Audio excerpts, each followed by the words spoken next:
The RNC kickoff tonight, as I said, it stood in sharp contrast to the doom and gloom, America's racist nightmare that the DNC portrayed last week.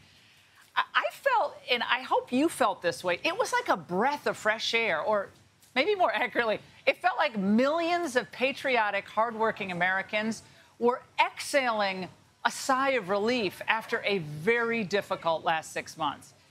Now, America isn't a country that it was described of as last week. No way.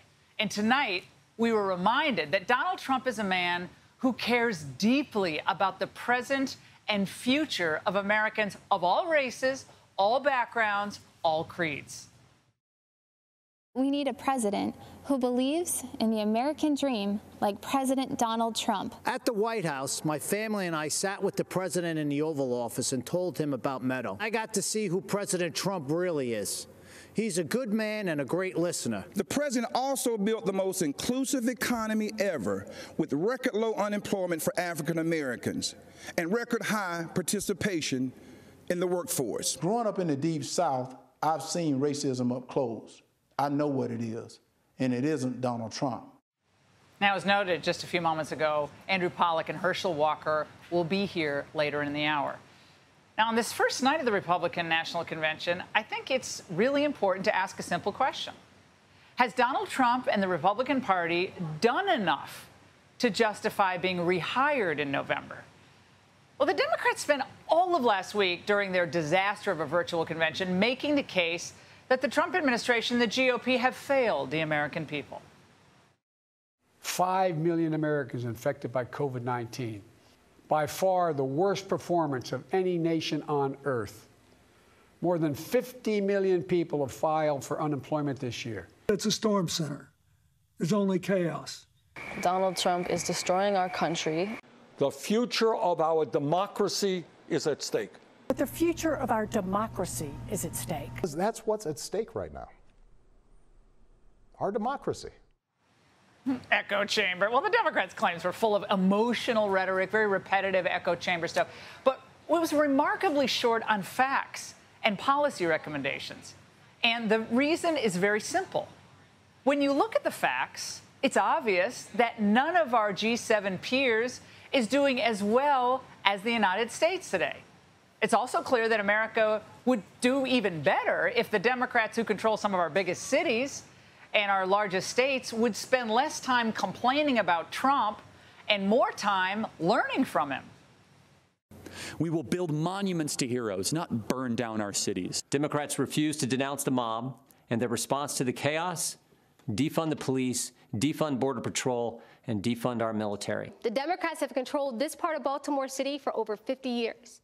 And they have run this beautiful place right into the ground. Abandoned buildings, liquor stores on every corner. I feel for local businesses across America who are under assault from shutdowns, from riots, and now facing the terrifying prospect of Joe Biden coming after everything we've built. And all year, we've been hearing from Democrats about how our friends in Canada and Western Europe are doing better than we are. But again, the facts say otherwise. Now, let's just look at what's happening for a moment with COVID. Now, here in the United States, the number of new daily COVID infections just hit a 2-month low. You heard that lately on the other networks?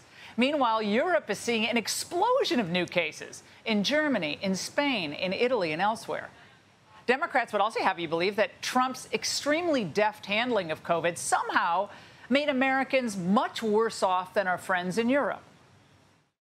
Too many hard-working families have been caught on an economic treadmill. When unemployment is the highest rate since the Great Depression. Back in 2016, when Trump asked, "What do you have to lose?" Well, now we know. Our health care, our jobs. Well, what they're not telling you, of course, is how lucky we are that Trump didn't follow Europe's lead. Now, while the crisis, of course, did hurt our economy, other G7 competitors ended up much worse off. Look at the data for the GDP in Q2 2020.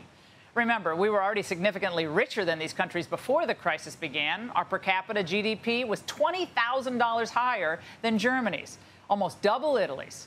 And now we're managing the economic fallout of the crisis better than almost all of them.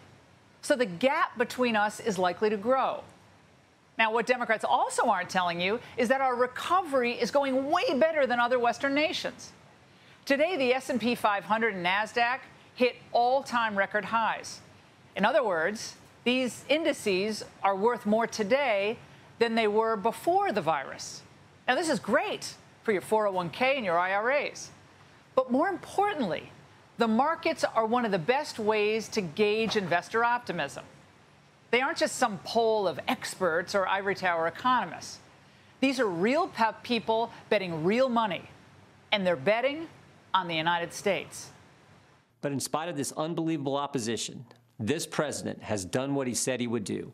Taxes cut, regulations reduced, economy growing, lowest unemployment in 50 years. Who better to lead us out of these times than the president who already built the strongest economy our country has ever seen? We want a chance to get ahead, not just get by. That's what President Trump promised, and that's what President Trump delivered. Now, investors clearly like what they're seeing with Trump, and after hearing Democrats lay out their disastrous designs for the economy last week, who could blame them? He's going to invest in childcare, in canceling student loan debt. Joe will roll back that tax cut that I got so we can fund things our whole country needs. We should pour billions into private businesses. There should be 10 Solyndras, meaning there should be 10 failed investments.